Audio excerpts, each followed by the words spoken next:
This is the Okayest Hunter podcast.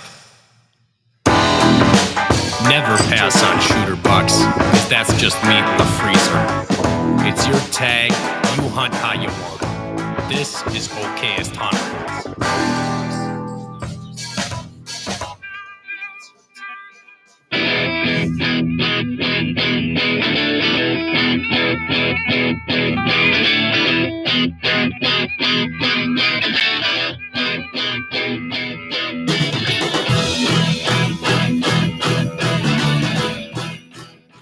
Hey, welcome to the Okayest Hunter podcast. My name's Eric. We got It's the old Eric and Derek crew tonight. the old Derek and Eric coming at you with the 1-2 punch.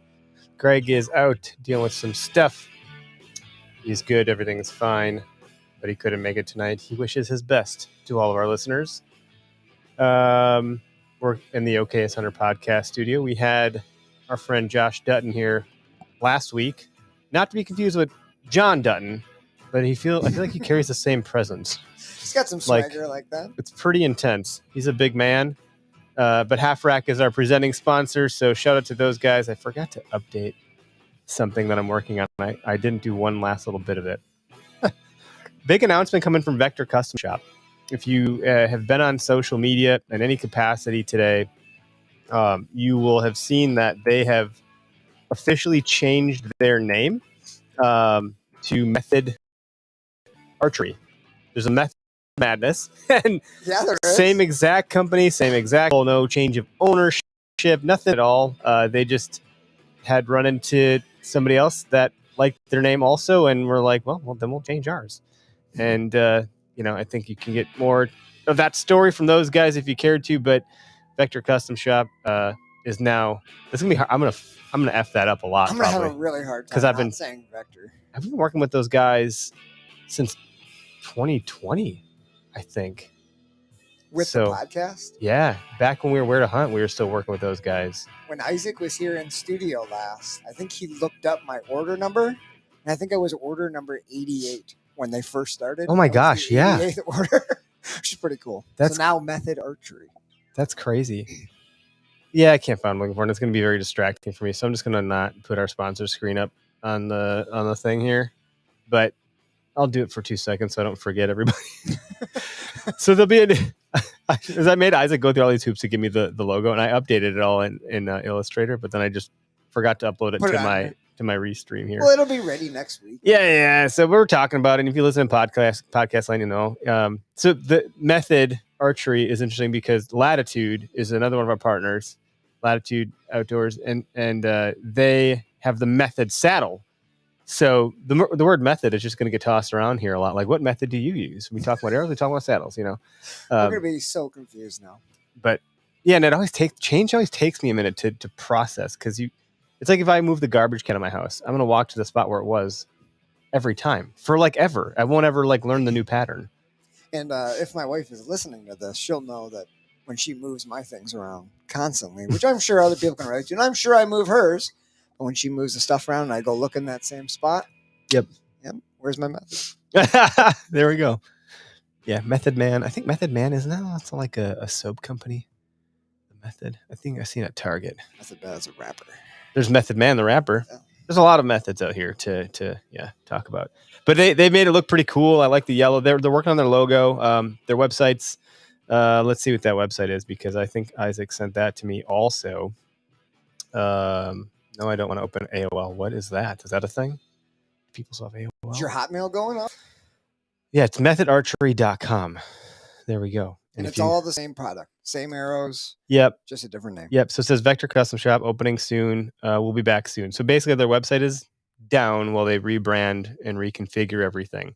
So they got a lot of work ahead of themselves that they got to take care of to go through that transition. They have all their arrows are branded Vector, as you can see up here, and so on and so forth. So I'm sure that's not an easy thing to navigate or to go through, but they're going to do just fine. And yeah, so Spartan Forge, SpartanForge.ai. By the way, OHP is now live for Half Rack. I'm bouncing around a lot, but we talked good last to week hear. that we didn't have one. So you can use code OHP, and it's going to get you 15% off of their product. So please go use that to save yourself some money.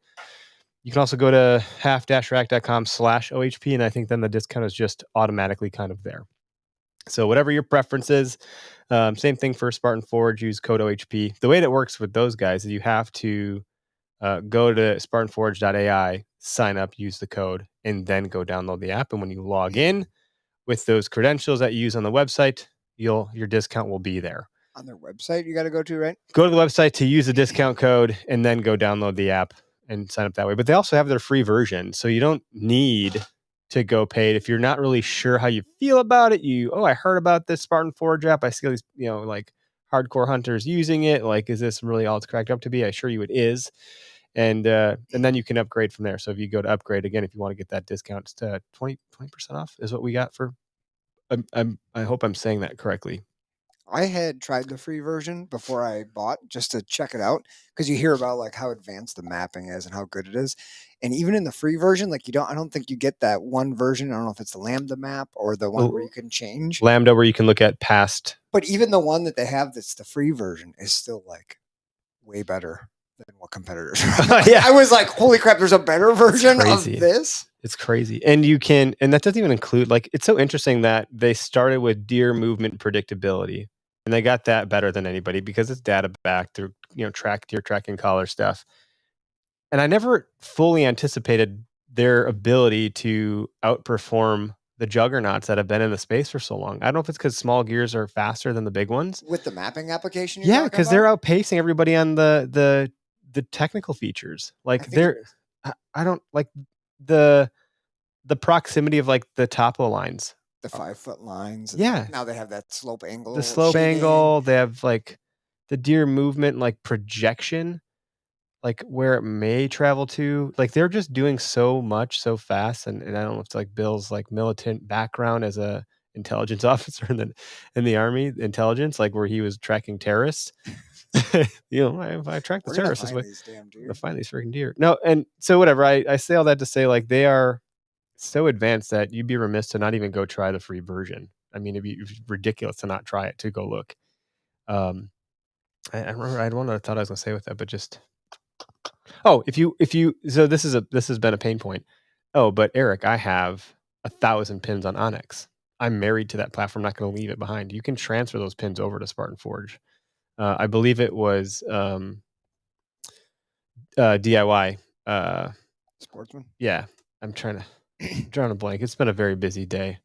Garrett Prawl. There it is. My brain is slowly getting there. Had done a video on how to do that. So he has a tutorial that will walk you through it. So if that's a concern, if that's holding you back, that's no longer a concern. It shouldn't hold you back. So code OHP is going to get you that discount. And then Go Wild. They're giving away that UAV. That's still open. Like, you can do that by simply just being on Go Wild. So as long as you go sign up, and if you're looking for more entries, invite more people to the platform, you'll have your own unique invite code on your profile that you can share it with your friends, family, whoever. And if those people sign up, you get more entries into winning that badass UAV that's all branded out with their stuff. It's pretty cool. And obviously their community is just strong. We talk about like no ego and hunting and ending hunter shaming. I just don't see any of that happening over there. So our mission dies when we go to that platform because it's not a problem worth solving. It is really a different environment. Like, the community they've built there is different than anything you can experience on any social media platform. Yeah, you can like post something and frame it as a question. And when you do that, you get a lot of pretty good response. I think I asked a question over there this week or last week about, what the hell was the question? It doesn't matter. I asked a question. I got like 60 answers. That are actual answers, not like people saying because it ask such a stupid question. Yeah, because otherwise, if you're on Facebook, you have to find the group, and then you get shit on, and it's like, oh, you should have known that. I can't believe you didn't know that. But if you just ask Facebook like openly, you get your Aunt Susie, who's like, 82 years old, and she thinks it's a typewriter and doesn't delete the words that she misspelled and like misspoke on, and says, "Hi, honey, great to see you on TV. I love you." And you're like, "No, I'm asking about how deer grow their antlers. Like, what's happening?" So you won't get any of that, Well, unless you share your personal code, and Aunt Susie goes ahead and joins you. But so anyway, and code OHP over there, because you can buy our hats on their platform. Sneaky way to get around things. We talked about with Half Rack last week. You can get a discount from Go Wild, and you couldn't get it from us yet. But now you get 15% over there. Anyways, so that discount code is good for all of their products, as well as the whatever you find on their platform. So good environment. Hi, Greg. Greg's at least watching us on YouTube. Hey, buddy. Doug Liverveen, evening, gents. Hello, sir. And out on a limb with Nature's Voice Game Calls. Hello from West Virginia. And Drew, what's up, guys? My second favorite day of the week, being the second day of the week. I forgot to turn on the call studio too. I was distracted. I'm just gonna Get that up there in case some people got some good news to share. Derek was out scouting. When were you out? Sunday morning. Okay. Well, it turned into Sunday most of. Yeah, your wife was like, "Go scout," and you're like, "Cool, I can do that." Well, because I saw you on Saturday. Yeah, we had gotten together and done some ice fishing. Matt Strime and Greg kind of invited us out, and that was a good time with the family. Fishing wasn't so hot, but we had a lot of fun.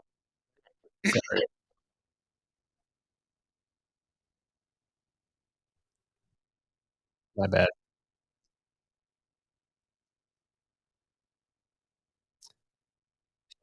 Going. All right. Thanks, Robot Tom. Dual channel rocket. We got it. If you want to call in, our phone lines are open. I'm not going to take calls yet. I'm just saying. Yeah. At some point we can. So if you want to get in line, go nuts. Yeah. So I knew that one of my son's classmates from last year, her and her mom had wanted to get together and do like a play date. Yep. And I had kind of assumed that we were just having them over to our house or whatever. So I was asking my wife about plans on Saturday night. Yeah. And she said, "Hey, I'm taking them over to their house, both the kids. So you got time. Go do whatever."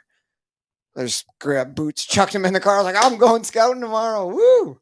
So I got out in the woods and did some scouting, some walking, found a shed, which wasn't on the agenda necessarily, but always take a shed when you can find one. Well, of course you would, unless you're in like a state that doesn't allow that, which we've heard that's like a thing before. Yeah, out west for We sure. wouldn't have that problem here in Wisconsin. No.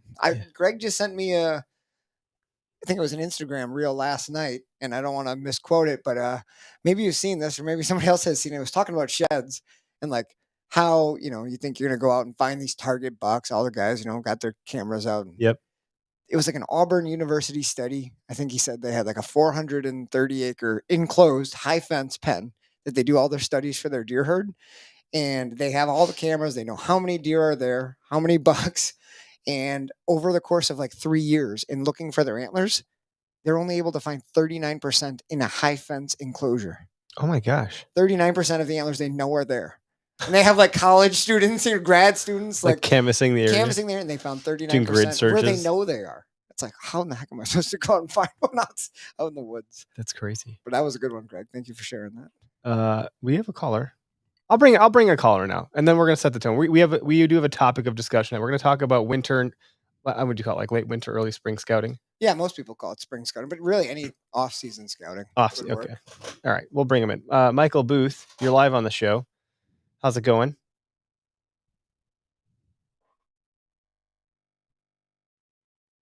Oh, we got your yeah. I think you have us on speakerphone over there, Michael. Yeah, we're getting feedback from that. Just take us off speaker if you can, and then we'll chat with you here. That's better. I don't hear myself, which is great. How's it going, buddy?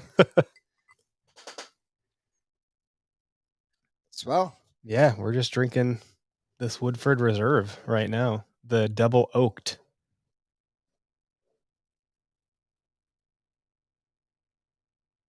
Yeah, it's tasty. It's smooth. It's good. I mean, I'm happy to drink the drop time, but I did this bourbon thing on Facebook and I got like 11 bottles. So I'm just working my way through them. We'll work our way through there. We can put a dent in that Maker's Mark 101. That's for sure. But what do you like? Yeah. What are you drinking?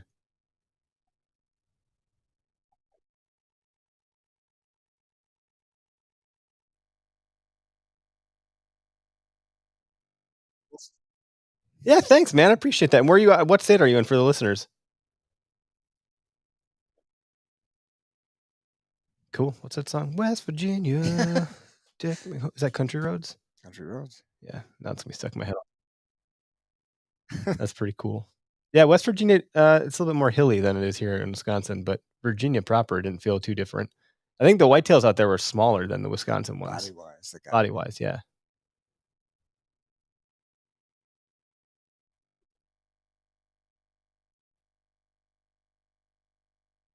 What's your like shed drop like out there? Like ours mostly like right about this time, are probably dropping most of their antlers. Most of the bucks. Do they hold them later down by you?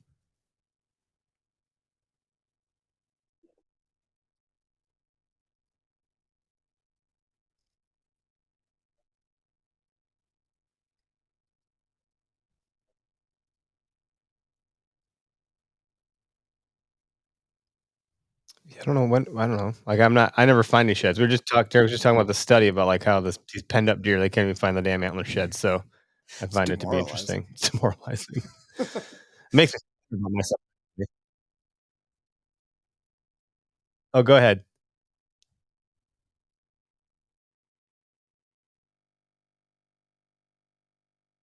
Oh, it's wildly different. Well, it's something that a lot of people can participate in, like regardless of your disposition towards hunting or I don't know. Like it's cool that so many people can participate in it. Oh my gosh, what am I doing here? Anyway, I'm struggling with our camera, Michael. I apologize. That'll look fun on the screen later. I'm just zooming in on stuff on Was it accident. actually? Oh yeah, there we go. Yeah, you can just see me pinching away there on stuff. But yeah, so how was your hunting season? Are you doing any scouting, or what are you guys going to talk about on your podcast? And what is your podcast? I think I just asked you 6 questions.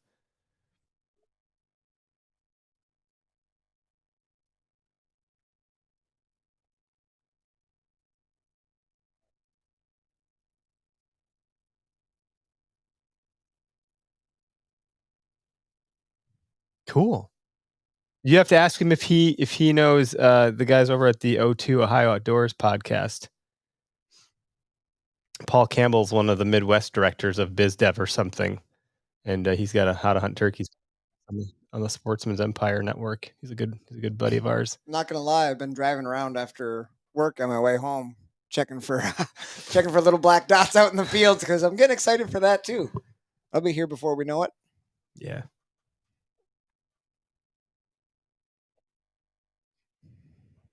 No, it's good stuff, man. Well, thanks for calling in. We're gonna get into our topic for discussion tonight, and anybody else wants to call in, we'll park you in the queue and bring you on when we're ready.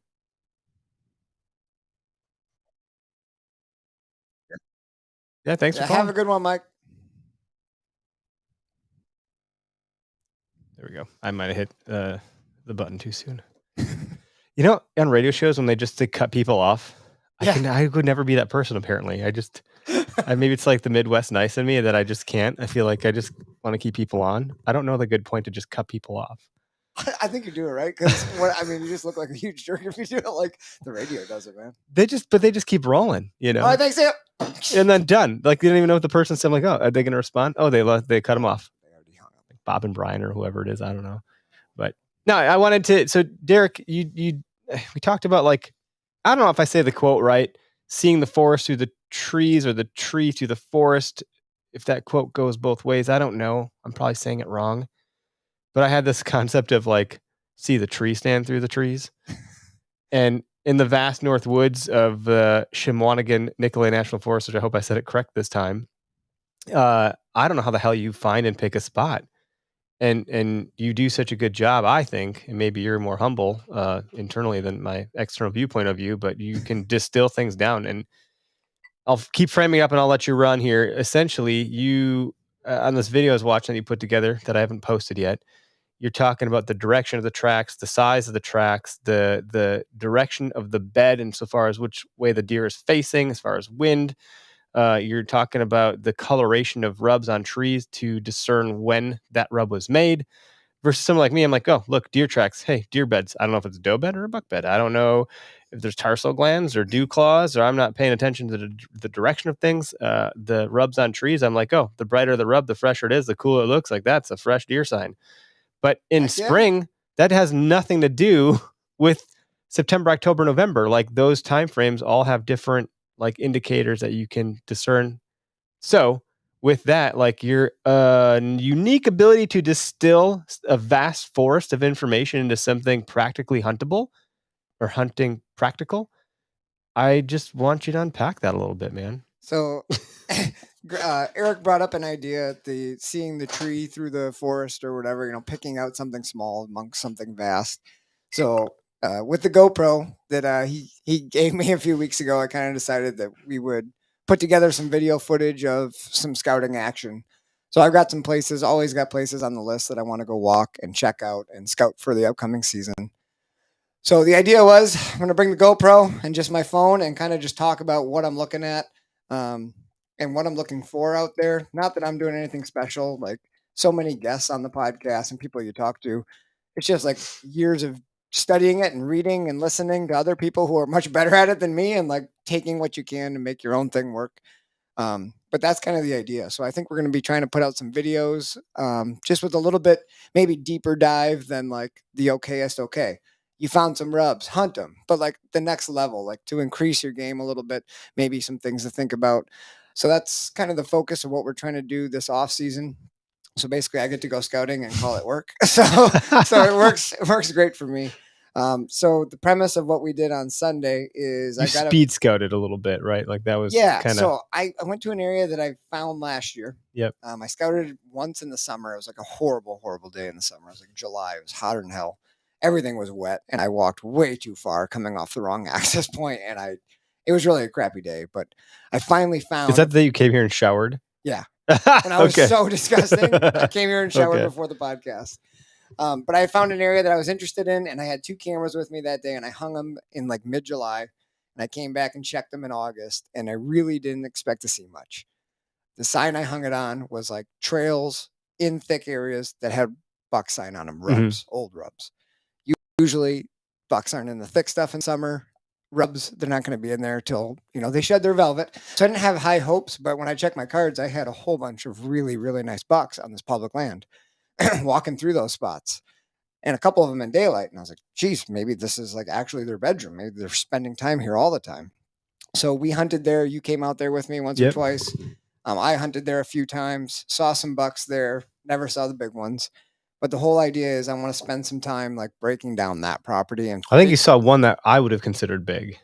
There was a nice 8-pointer, a 2-year-old that I saw. He came right underneath the tree stand, which was pretty awesome. I think I got some really crappy footage of it, but he literally came. Yeah, well, based on the angle, like I don't know how you could have got anything because the tree you picked is not a tree I don't think a lot of people would have messed around with. No, I don't think so either. But you even told me to bring an extra stick, which I did, which felt like a pain in the ass. And not for getting higher, but for being able to climb up it because you're going to need places to step.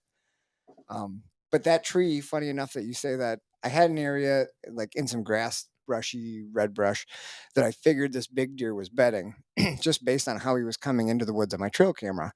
Actually how he was leaving it because I was getting his picture in the morning, right at daybreak. He was heading out toward this brushy area. I knew it had to be close because in the mornings he's there right at light. So I figured he's not traveling far and there's some good cover out there. So I picked a tree where I could see that area. I didn't know that they were necessarily going to come past that tree, but I just wanted to get eyes on them. So when I was walking in there, I cut a big trail cutting across this grassy stuff from that thicket. And I got to the edge of the woods and it looked, I got a video of this too. Jace has it. Maybe it'll show up in the show. I don't know. But it's really thick buckthorn along the edge. And the trail goes in there and it just looks super thick. I'm like, there's no way a buck's going in here with a big rack. Like it's way too thick. He's going to go on a trail that's better. But like I took a couple steps down the trail and I noticed a piece of buckthorn that was hanging over the trail that was skun. Like the bark was ripped off in an upward motion. And there was like an 8-inch flap of bark hanging off. I was like, holy crap, buck is using this trail. His rack, that buckthorn limb came down. He pushed forward, scratched it up. So I hunted the tree right on the edge there, and that's the exact trail that buck came down. Wasn't the big one, but it turned out that little 8-pointer, that nice 2-year-old 8-pointer was bedded like 60 yards away. As soon as I got in my stand, I could hear him coughing. I was like, geez, I think there's a deer.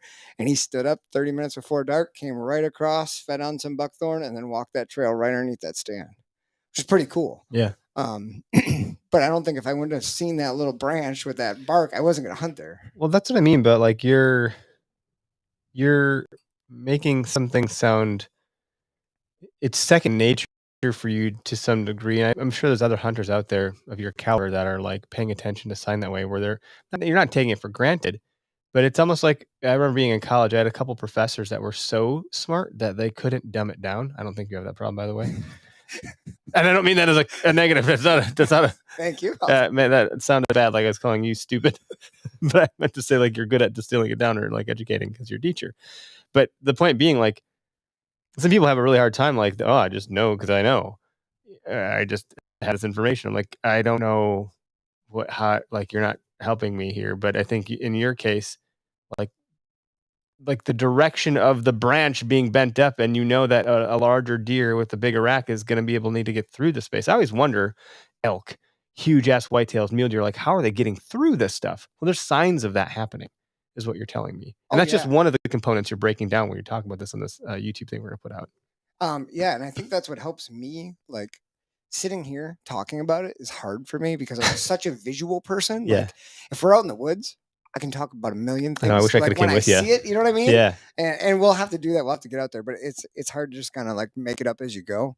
But that was one of the parts of that area that really had me interested. So what I did on Sunday is I have never scouted the area that's to the south of that, which goes closer to some private land where they have ag. So the whole idea was, I'm gonna scout that southern part, just to see what it's like, see if there's sign in there, if any of those bucks were going there toward those ag fields, and B, if the deer are feeding in there in the winter, there'll be lots of sign, and I'll be able to look for big tracks, see if the deer made it through, and potentially find a shed antler.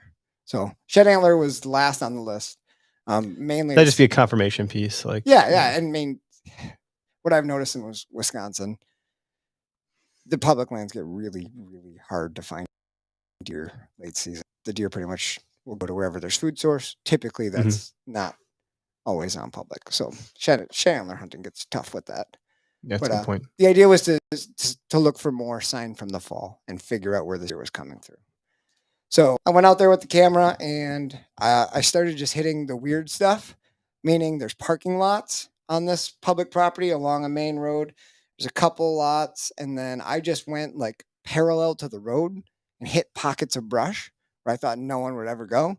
And like the first pocket right between two parking lots basically had a whole bunch of bucks on it already. It was like, hey, they're all over in here. They classify that as like an overlooked spot. Could be. And I don't know that they're, he's in there in daylight, like that's a place to hunt, but it's good to know that they call that area home. Well, if they occupy it in some capacity, that's intel that you can use to backtrack or, I don't know, learn more about it. But I don't know, just I'm out in the woods and I understand, certain sign, but I don't, where I'm still learning is like vegetation, stem count, like what deer don't like. I've learned to look at like the nibbling of the branches. They've been here. They're nibbling like browse, what do you want to call it? I don't know what that does for like cool, there's been deer here. It doesn't do much for me. So when you're looking at like, how do I find bucks? If that's what I'm trying to do, for me, I want some symmetry in this room. I wouldn't mind having another deer, So I have goals, I have aspirations. But I lack confidence in knowing what I know to be true about something. And the thing that I've expressed on other episodes before is like, in deer hunting, you could be dead right, and you never have the affirmation to tell you if you're right. So you're always left wondering. And the times you are right, was I lucky or was I right? That's the weird mental. And so how do you build up this confidence that oh no, this is the big buck and this is where I should hunt him? And that's what I think you're kind of doing here. I think it goes back to like just, lots and lots of experience like trying to do this. So I was lucky because my dad has always been a hunter and like really successful hunter up north. So like ever since I was little, I was always middle of the pack. My dad, whenever we would go scouting, go looking, whatever, he would lead the way. I'd go in the middle. Mom would tag along in the back. So I was like the middle of the train. We'd go and like I just watched everything he did. And like he's super successful. He still is successful. He's a great, great hunter. And like just watching what he did, like really helped. And then when trail cameras came along, so I got my first trail camera, I think when I was like 13. So I've been running trail cameras for a long, long time. Yeah, wow. Long time. And because you're old as fuck now. Because I'm old as shit now. Old as dirt. And I think what the evolution of me using trail cameras, like up north, it's really hard to have that confirmation because you can sit in the awesome spot, the best spot to kill that buck, and he might not come through for 4 days. Might not come through that spot. And you can hunt it for a whole weekend and never see anything. You're like, oh, I'm the worst. But when the advent of the trail camera came along, I got to like get confirmation and Mhm. confidence by just trying to get daylight pictures of bucks on my camera. And then once I got good at that, like figuring out where they would move in daylight, I was like, oh, these are the type of spots I need to be hunting. Whatever ones you're getting all dark pictures at, right? That's not a terrible spot to hunt. They're Even if around. it's loaded with sign, Yeah. because D's not going through there in daylight. So you can hunt there all day, every day. Never I heard see you in him. the video talk about it, and I feel bad because I haven't seen this video yet. But like when without a trail cam catching a buck in daylight hours, so to speak, I think that'll lead people down like, well, I'm not going to hunt until that happens, or I'm only going to hunt this trail cam because it Which was is bad. validate Yep. that validation piece, right? But you were even saying in the video, like, well, you were saying like, I don't know that this is daylight movement, but maybe you had some assumptions that it was evening movement. Like, what would, lead you to believe that? By just viewing sign, is there any indication that like, 60-40%, like 60%, I'm 60% positive this is like a daylight buck versus 40% not, or something like that. Like, are there? Yeah, I know what you're saying. I think one of the spots that I found when I was scouting, I found it pretty early, was like your classic spot that you would see in any hunting video from like the real tree. Like this, there's this little ridge, and it's bordered by this wet slough, tall grass, and it's a little bit thicker on the other side. But Mhm. there's a waterway. And then on the bottom side, what's up? Sorry, I had to interrupt you. Oh, It's an important announcement. Penny, Gus, how you doing, guys? Good to see you. And also shout out to my mom who had rotator cuff surgery today. Hope you're feeling well, Mom. Yeah, Gussie's got my shed antler that I found this week. Oh, He that's claimed it as soon as we walked. That's in. great. But one of the spots just had a rub line. I don't know if you got to see that video, but Yep. I just walked and there's probably like 40 rubs just in a row, walking right down the bottom edge Yeah, of this rub number ridge. 354 or something you said. It was unbelievable, and there were scrapes in there, and it was just loaded with sign. And I think a lot of guys would figure out a place to hunt right there. Yeah, I would. But just where that was, no interest at all in hunting it. Like just how I knew the little bit I knew about that area was like, there's nowhere that they're laying right here where they're getting here in daylight. This would be an excellent place for a trail camera to see what direction they're coming from and what time they're getting there. But I would not hunt there just because of the terrain, like where they're coming from. Just down the hill from there where it starts sloping off, you get into a bunch of thick grassier stuff, like where you walk down. There's a bunch of red brush.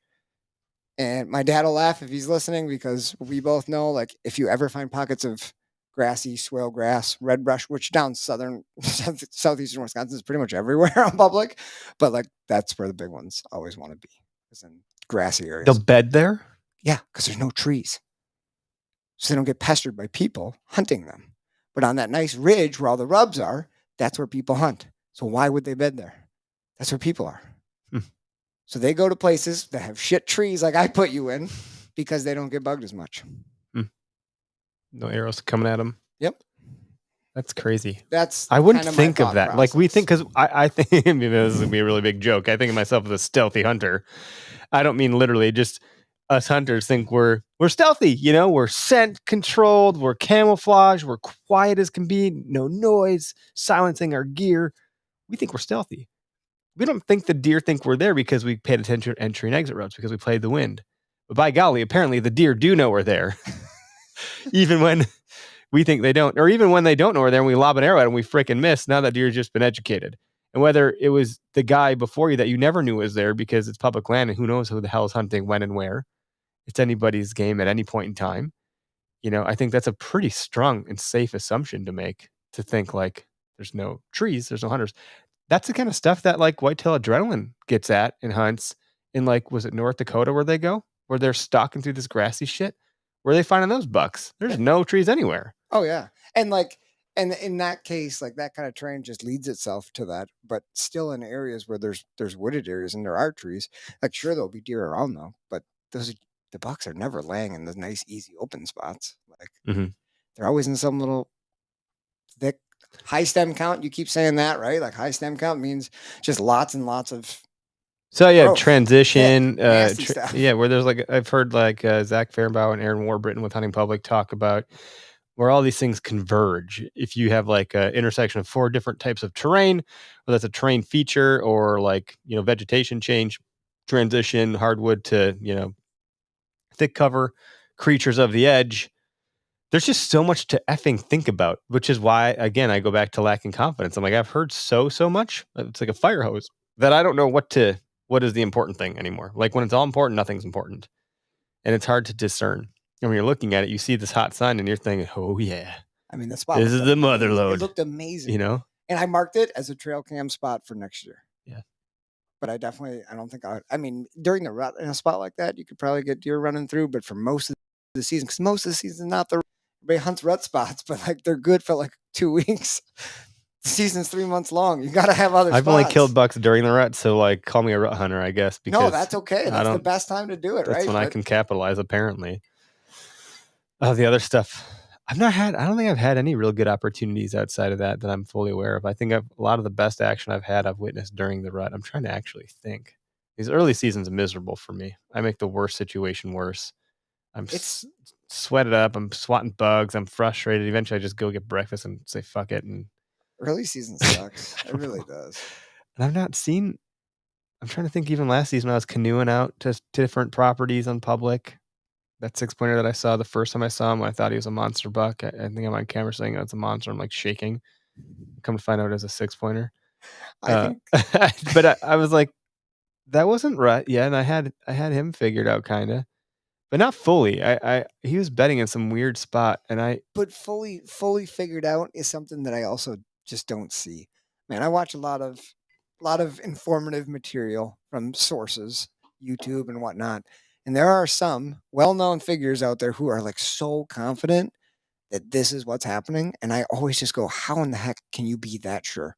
Because every time you think something's happening, it's really not happening like that. Yeah. So I never feel like I know what's happening. I just have a good guess. Yeah. Well, I think I don't know, when I was a kid, I would just spend my days in the woods. I would climb a tree and just sit there and watch wildlife for hours. Like cool. for hours.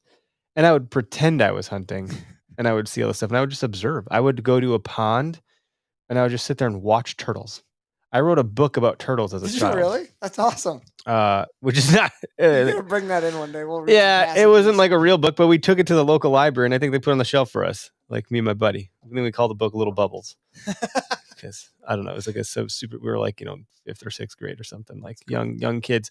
But that observation, like, you just learn so much by having time outdoors and observing this stuff. That's where I think a lot of the affirmation and confidence can come from. Like I referenced Aaron Warburton and Zach Fehrenbauer with Hunting Public. Like, how much time do those guys put in the woods? There's a reason they're confident what they're talking about because they see so much activity. Whether it's huntable activity or not, they're just seeing deer in their natural element probably more than the average person. Oh, way more. And I think back to being a kid, I remember I'll use the turtles as an example. Like I knew everything there could possibly know about turtles because I just would sit there and watch. I was like a very geeky kid when it came to wildlife. I also know an odd amount about wolves. It's a strange. Farley was his name. Farley Moa. Remember that guy? What book is that? Oh, guy who went up and lived with wolves. I did. I think with wolves, I've watched anything with a wolf in it. I've watched it probably. It's like a weird obsession. Like their hair is hollow, their fur is hollow. People know that. So it's so insulative. They can run 40 miles per hour, up to like 44 miles per hour. They have their decal actually moves like a cat's does. They can chomp and eat bone. That's how they get most of their energy, through the bone marrow. Like people are like, oh, pit bulls. I'm like, yeah, well, I don't see a pit bull literally eating a fucking bone. I think that's how you can tell, like, when you find their eyes are hazel. So if you ever watch a movie and you don't see hazel eyes, it's not a real wolf. Really? Yeah, that's stuff. It's good stuff. It's pretty strange. I know, like up north, when you find like a deer kill, you can tell, like, if a coyote took it down, the bones won't be broken and crushed. Oh, yeah, you're right. I mean? Like they'll be gnawed, but you'll find some that are like shattered. Yeah, it's a wolf because you're getting the marrow out of it. Yeah, I know a lot of them. They're very social animals, so like the pecking order and how they operate. They show it with their tail and all that's kind of fun. Tony Cordero has a question I'll put up on the screen here. You mentioned the Hunting Public guys. I think those guys are all phenomenal hunters. I'd love to do something with those guys, hunt with them. But like Zach Fehrenbauer, man, super skilled guy to do what he does from the ground. But then like it gets to thinking, like you mentioned, the confidence aspect. Like, where does Zach spend all of his time? Not in a stand, looking at one thing. It's true. He's Yeah. walking around. So he's like constantly learning, analyzing, and like figuring out where they could be. Yep. So that's all his hunting game is. So he's naturally like just progressing so much. We'll get to every Tony's season. question in a second here, but to that same point, I remember I worked in IT for like a whole career basically, and early in my career in IT, like in 2008, 2010, somewhere in there, a buddy that also worked at this company back then, we were like doing a lot with computers, and I remember him telling me how he learned about computers. He goes, once I realized I could break them and start and do a fresh install and just start from square one again, I could do anything. It didn't matter anymore. I could install this software and I could debug the whole thing and it would ruin this or ruin that or this would break, but I always had a place to go back and start again. And that's confidence. And that's deer hunting. Like the more you get out of your comfort zone and experiment and bust a deer out of its bed or, have an issue where you make a mistake, that's where you're going to learn. That's where that confidence building is happening. That's where I'm getting most of my confidence. It's like normally I'd stay in my bubble. I don't really know what I'm doing, so I'm just going to put up in this tree here because it looks good. It's on a field edge, and I think I'll at least be able to have a shot. But the moment I remember the year I literally stepped out into this marsh and walked through this nasty stuff and got to this oxbow and this bend in this river and into this thick small trees. I don't know what they're called. A lot of those trees are on river banks. I'm talking about kind of alders. Those Yeah. ones that kind of come out at an angle. I've never seen so many rubs in my entire life up to that point. And I was like, this is the mother lode. I sat down somewhere and I just thought every time I heard a splash in the river, that buck was coming home and I was going to shoot him at 5 yards. And I was like, I couldn't believe it. I didn't even know where I was. My phone died. My buddy thought I got lost. I almost did get lost. I couldn't see where I was going through the cattails. I just had to set off in a certain direction and hope to God that I would get somewhere meaningful. And I was like, wow, for the first time out of my comfort zone, I tried something new, saw more sign I ever had seen in my entire life, and started thinking about things differently. And now you kind of hit these thresholds where you hit something where you're comfortable again, and it's time to push on that envelope more. Go and break some stuff. Go kick a buck out of his bed if you have to. You'll gain more in, like, what's the quote? The years teach us more than the days ever knew. That'll be better for next year. Don't worry about getting that buck this season. If you can learn a little bit more, you're going to play the chess game a little bit better if you know how to move the pieces. And that's a great segue into what Tony just asked. Do you use cameras on bedding or treat it as more of a sanctuary? I've tried it all, Tony.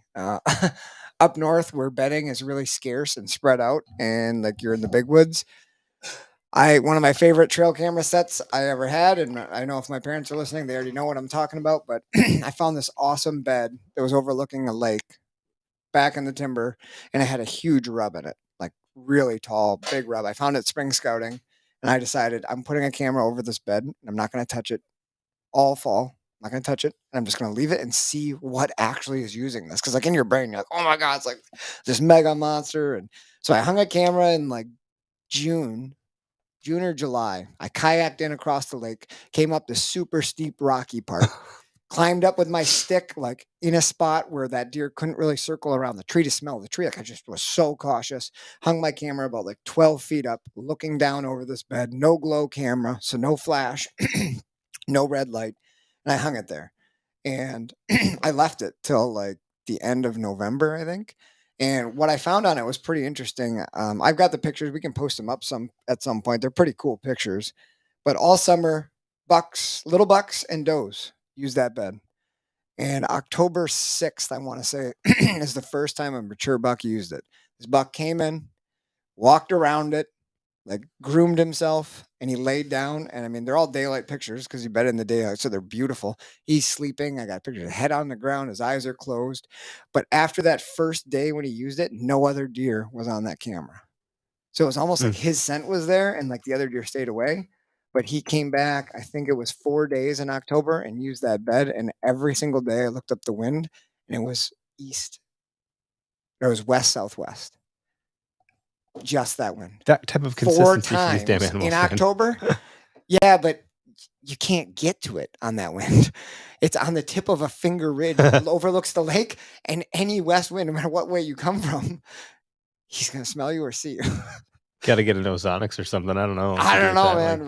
But it was really cool to see that, how it worked. So I've done that before and left them, like Eric was saying, the year I don't know how you said it. The year holds more knowledge than the day ever could. Or Oh, the years teach us more than the days ever knew, yeah, so that was or like something like that.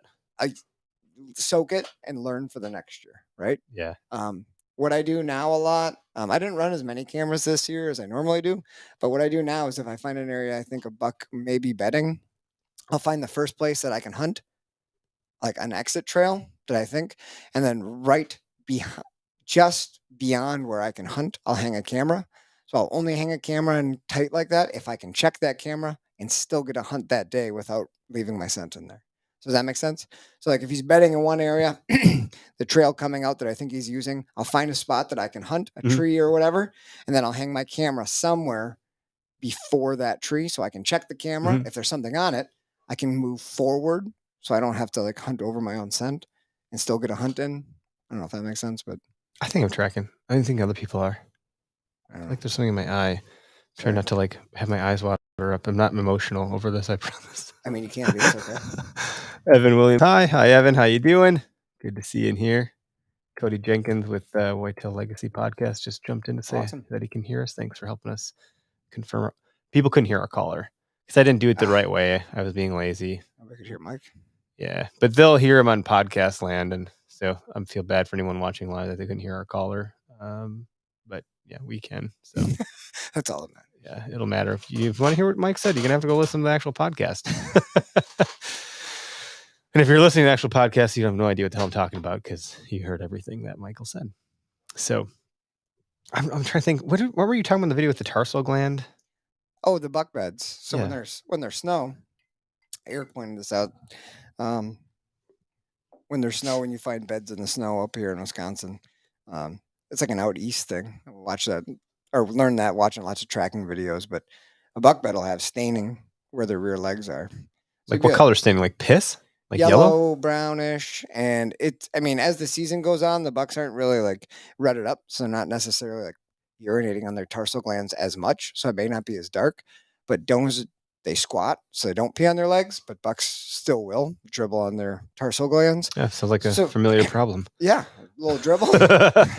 We've all cleaned it's on the toilet. It's tarsal gland. About it. That's how you know I live here. I've got a son. He's very useful. Yeah, potty training a 3-year-old right now. But yeah, you can see the staining on the snow. Crazy. So that's like the most. I've never, ever heard someone tell me that. And if they had, I just didn't hear you, so I'm sorry. You can pick up the snow and smell it. But smell like a buck. That has got to be the most confirming way to like. People talk about like, oh, it's a buck bed because it's bigger track or bigger. It's all by itself. Or if you get down and look at it, like, could someone kill you? I'm like, well, I don't fucking know. Deer die all the time, probably. But to say look for the tarsal gland staining is a new one for me. That's like in addition to all the other stuff too. Maybe you're not always going to see that. But if you do, it's like, oh, well, that's a buck bed. Well, how do you know that, Eric? I'll tell you how I freaking know that. Derek told me it's tarsal gland. and it is glaringly obvious. That is one of the most affirming things I've yet to have ever heard in the deer woods. It's one of the but now also know to look for it. But if you don't see it, then I'll still be confused. I don't know if it's a buck or not. But There's no tarsal. Does that matter? Like you find a buck bed now when you're scouting in the spring, like where he's laying, may not. Yeah. They maybe shift it off to some other food source. And that's the other thing. This stuff's a moving target. It's a moving target. You're just like, you find all this intel. You're like, oh, I know it all. And then, no, I don't mean it in like a cocky way. I just mean like now you finally got it figured out. And suddenly the target has moved. The bullseye has shifted. The goalpost is in a new field. They're not playing the home game this week, fellas. They're playing the away game. Yep. And that's in a different damn county. You didn't get the memo. Yeah. The constant solving of the puzzle. When my wife is like, what is the deal? Like, it's a challenge. Like, what are you doing? I'm like, no, my wife said till 2 a.m. putting together a puzzle last night that she didn't finish. I saw the puzzle on the table. She has a problem. I have the same problem in a different category. And this is the only way I can get her to relate. I just want to put the freaking puzzle together. Every time I make it happen and put a deer down, I have done that puzzle. And guess what happened? Different. You're going to do another puzzle because you love puzzles. Well, that was the puzzle I did last year. I don't care about that one anymore. I care about this one. And you think the puzzle will be similar. The game has changed. And it might be. Yeah. But it might be totally different. And some puzzles are harder. Some of them are just all white. And there's no... It's like flipping it upside down. And doing it. Good luck. But you can do it. It's just harder. I feel like I'm always putting puzzle together that has no coloration. because I'm Makes maybe it I'm colorblind or something. Like just I'm screwed. You're colorblind to deer. Yeah. Cody No. said some letters. Bo, hey Bo, happy birthday to you, buddy. Great content. Love the process. Try to kill these mature bucks. Yeah, he understands. Oh yeah, he understands it more than most. I think that's funny that we're talking about like building your puzzle, because I think that's like the stages hunters go through. And anyone who's done this before, you can probably relate. You get the one as a kid that fits like like there's like 10 pieces maybe. Oh yeah. And they're like they have a handle on it in the center, and it has an outline around it where it should go. You're like, but it's hard if you've never done it before. Then they evolve. And as you're evolving as a hunter, like, so you're gonna pick up postseason scouting, right? I'm gonna up my game, get a big buck next year. Yeah. So you go out and you scout all this sign, and you hunt that sign because you found it was hot, and you realize you're hunting last year's deer. So you don't have any luck, right? So it's like, oh man, done that before. I've done that for a long time. Hunt last year's sign, It's but have you ever followed a gut pile to someone else's deer? Or I mean, a blood trail to someone else's gut pile? My dad and I've done that twice. Oh, yeah. Thought we were tracking his deer. Nope, that was someone else's deer. What a fucking letdown! Whoa, look at the blood's getting real good. Look, oh, that's his guts fell out. Yeah, literally, I was like, well, that seems weird. Oh man, it's gun hunting. It's different. Yeah, now I just want to go back. If you ever want to like just feel your freeze, just go back to that puzzle that you had as a kid. You can figure that one out. Just go do a meat hunt real quick. Kill a doe or something. And it's still fun. Spike buck. Still fun. I think spike bucks are dumber than young does. Just like young guys are just not mature. Oh, women are just smarter.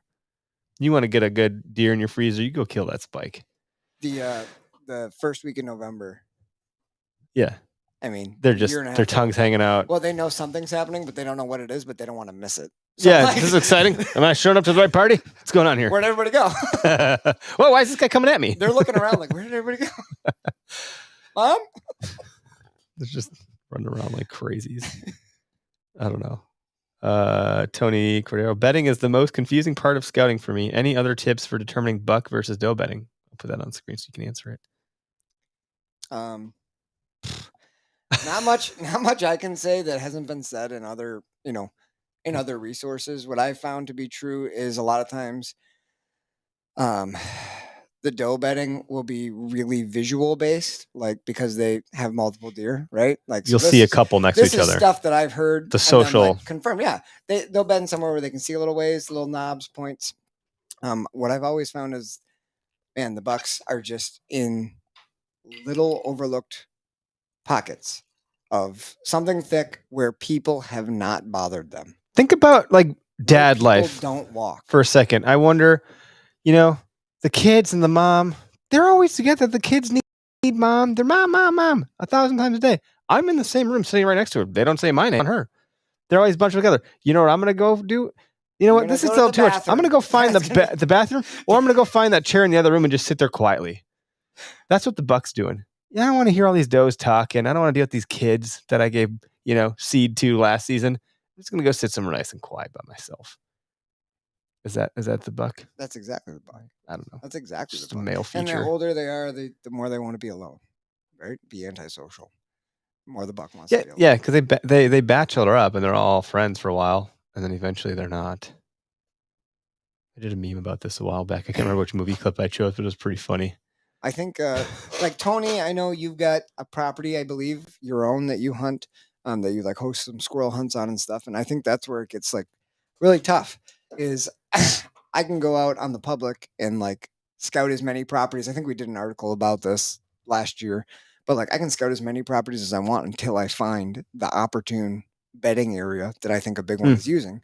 As a private land guy, if you don't have that, you got to kind of build that habitat. It's that's like, all different challenge. I got my buddy up north, Dave, where I was just at his place. He's got a couple different tracts of land that he's purchased now, and he's doing like logging, and he's doing a lot of research on creating like really strong habitat and trying to cultivate good bucks coming in. And he's playing a totally different game, habitat management. Oh yeah, and he's like that's his new puzzle. He's like, yeah, the other stuff is great. I get it. But this is a whole different game and it has its own unique set of challenges. And the more and he's like, and he loves doing the work. He loves going with a chainsaw. It's like this whole different process. It's not finding habitat, it's creating. Yeah. habitat, If I said finding, I didn't mean to see that. But yeah, that's interesting. You consider like, oh, the private land, blah, blah, blah. But again, that's right with its own challenges. Absolutely. And it's a different game you're playing. Because if the property doesn't hold them, you got to figure out how to bring them in. And you get to play these other levers. Like if I plant alfalfa, do they like that? Shit, no, they didn't like it this season. Let's try something else. It's all of it's just so fun. If you ever want to go down that rabbit hole, I think it's really interesting. There's a guy that I met years ago. His name's Bobby Kendall. Really good hunter. He's from upstate New York. Was a musician. Now has a company called the Whitetail Group. Okay. He's working with Lee Lukoski right now, and a guy named what was his name? A gentleman from it's like a random guys or like Deer Realty or whatever. Yeah. And this Bobby has killed some really big deer on some farms in Illinois. And what he'll do is they'll buy properties or they'll come to your property and they will manipulate that property into the most desirable, most perfect whitetail property it can be. Like whatever potential it has, they'll maximize change it. everything. And it's like wild how they think. Oh yeah, he's bringing like excavators out. He's moving earth. He's chopping trees. They're making like banks. And like so deer can. He's making soft edges. He's cutting trees and making soft edges for transition. I'm like, have you seen that? Have you watched that stuff? No, but I'm talking my buddy's doing this stuff. So I wonder if he's followed this guy because he's talking about somebody that he's been watching because he's just like a totally different, it's a different game mindset. Yeah, and actually talking to him and seeing him light up because I've seen him light up about just mobile hunting in public when he lived down here. He's an up north guy, so he didn't ever want to like be down here for his wife's schooling. She's a dentist. And then they moved back up and now he's doing this whole other thing. And it's pretty cool.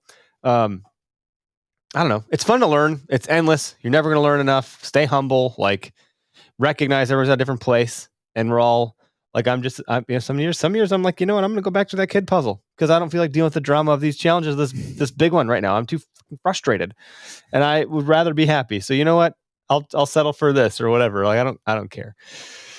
It's like my wife's puzzle. I would never do that damn puzzle. I'll help her for like 3 seconds. I don't get any peace. I'm like, nah, I'm out. This is a waste of my time. And that's the beauty of what you've created here, though, Eric, is like, it doesn't matter what puzzle you want to choose because it's subjective. Like it's your tag, right? So like, as long as you don't get your panties in a bundle over how that guy does it. Just everybody has their reasons. Do what makes you happy. Happiness is that's why we do this, right? It's supposed to be fun. And then apply the golden rule. Treat others how you would like to be treated. I don't know. It's that simple. I don't know. We had the drama of the space. I had one of the more dramatizing. That's not a word. Dramatic scenarios I've seen so far doing this. And I make a point to like fight our mission and show up, and we get tagged and stuff. So I'm going to try to deal with this. And I always think it's an opportunity to exercise and practice being diplomatic and stoic and being the exemplar rather than like going blow for blow. And this guy challenged me in a way that I was like, I'm about to take the gloves off. But I was like, I can't. I got to uphold myself to these. It takes a lot for you. You're very patient, very good about it. So it's really hard. I appreciate that about you. I even told the guy to call me. I'm like, look, man, a lot gets lost in tone and typing and texting and whatever. If you want to just call and like chat this out a little bit, I'm happy he never did. So he was hell bent on just being right. Yeah. And I was like, I don't want to be right. I just want to like, I don't know. It was very strange, but they were pretty mean to a fellow hunter in a pretty nasty, aggressive way. And is this the recent? Yeah. Just calling people crybabies, grow a pair, buck shaming's not real. You guys are what do you call it? What's it? There's like a term for it. I don't know. Doesn't matter, but it was ridiculous. I'm off topic. Evan said lots of times you'll see doe beds in circular fashion. I just missed what Derek said, so probably mention that. No, I don't think he did. That's definitely relating to like the visual, right? Yeah. Circular fashion. Right. They're looking different directions because they're kind of like geese. Right? There's always some goose looking out for other geese. Don't mess with geese. They're like the mafia of the animal kingdom. If someone could just do like a clip of geese and like put Sopranos over it, that would make me very happy to see that. So if anyone listening has some real talent, that would be my favorite video to watch. And now you get out of here. Yeah, I'll whack you. You see, I'm probably not doing a good job. I didn't watch the Sopranos. I didn't either, but they're like pretty mafia, right? Oh, like, yeah, they're like the badass. Yeah. I just think the geese are the mafia. Freaking geese. A couple announcements. I'll just jump on. Zach Church said he's coming. I'm like, I have no idea what's going on, but I pre-ordered a Latitude saddle sticks. Oh, rock on. Sweet.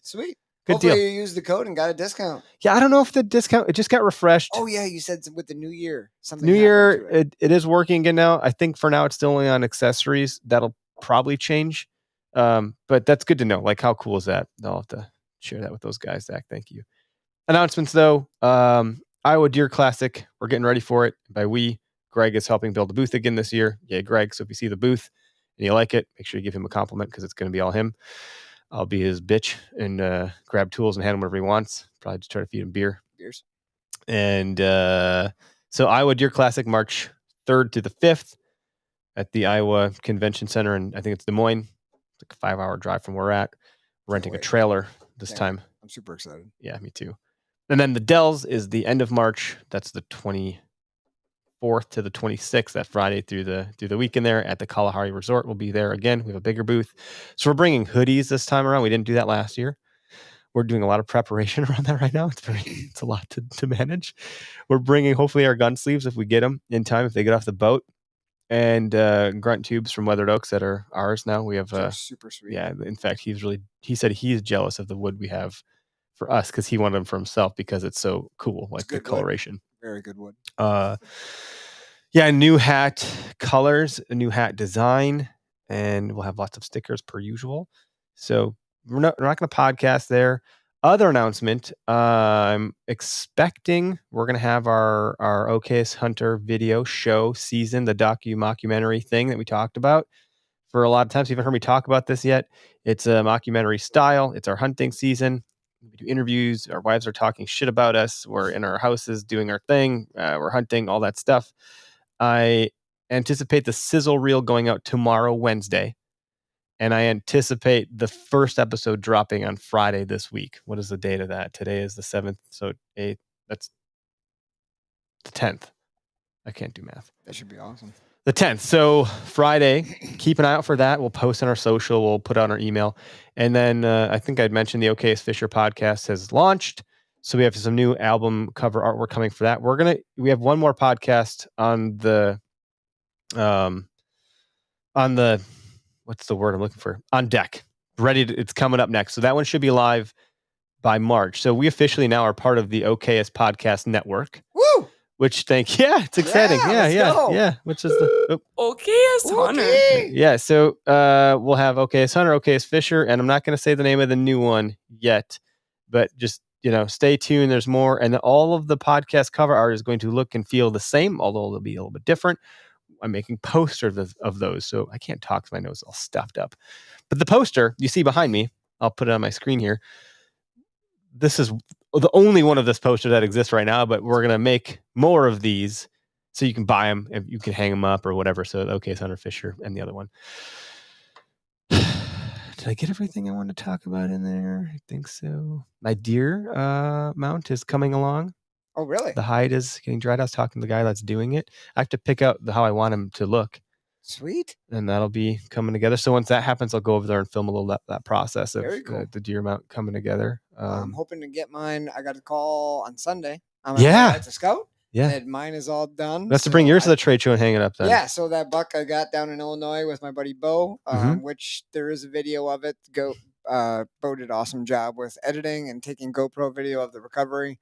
He's got that up on his Ghost Bucks hunting channel on YouTube. If you haven't checked out Ghost Bucks, go show Bo some love. He does an awesome job on that channel. But the buck I shot there in November will be at the Iowa show.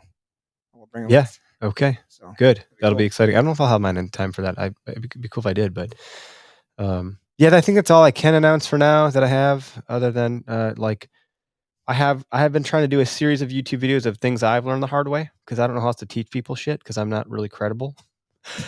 You're credible for shit you learned the hard way. Yeah, so I'm trying to share that. So there's that Derek seeing the tree stand through the trees kind of distillation stuff that'll be coming very, very soon here. So yeah, YouTube will be a big focus for us this year. It's starting to be with the show that we're launching to the mockumentary. My goal will be to get that on Carbon TV also, although I've never done that before. I don't know what that process looks like, so I don't know when that will or won't happen, or even if it will at all. I think they need to review it first, so we're just going to roll it out to YouTube regardless, and if it ever makes its way out to Carbon TV, cool, that's neat.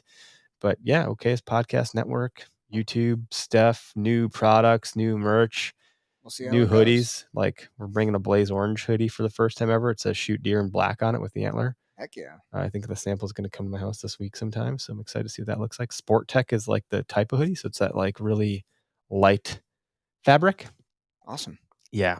I'm excited about it. There's just, thanks everybody that continues to listen every week and message us and participate and say hi to us when they see us out on the trailhead or, For real. whatever.